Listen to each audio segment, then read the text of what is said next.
Hello friends, Singh entertainment में आपका स्वागत है। आज हम लोग बात करेंगे कि भोजपुरी इंडस्ट्री के सारे स्टार किस जाति से बिलोंग करते हैं। समय ना गवाते हुए चलिए हम लोग शुरू करते हैं। तो पहले नंबर पर है प्रमोद प्रेमी यादव। तो ये इनके टाइटल में ही है यादव, इसलिए ये अहीर जाति से बिलोंग करते हैं।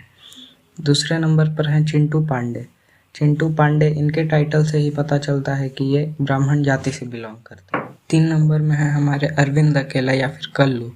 तो ये भी ब्राह्मण जाति से ही बिलोंग करते हैं। चौथे नंबर पर हैं राकेश मिश्रा। ये भी ब्राह्मण जाति से ही बिलोंग करते हैं। 5वें नंबर पर हैं खेसारी लाल यादव, यानी इनके भी टाइटल से ही पता चलता है यादव, यानी ये अहीर जाति से बिलोंग करते हैं। 6ठे नंबर पर हैं रितेश पांडे। ये भी बहुत बड़े सुपरस्टार बन चुके हैं, तो ये भी ब्राह्मण जाति से ही बिलोंग करते हैं। 7वें नंबर पर हैं गुंजन सिंह जी। तो ये भूमिहार जाति से है। 8वें नंबर पर हैं पवन सिंह, ये राजपूत जाति से हैं। 9वें नंबर पर है मनोज तिवारी, ये भी ब्राह्मण जाति से ही हैं। 10वें नंबर पर हैं दिनेश लाल यादव यानी नीरा हुआ, ये अहीर जाति से हैं। और 11वें नंबर पर हैं रवि किशन जी, जो कि ब्राह्मण जाति से हैं।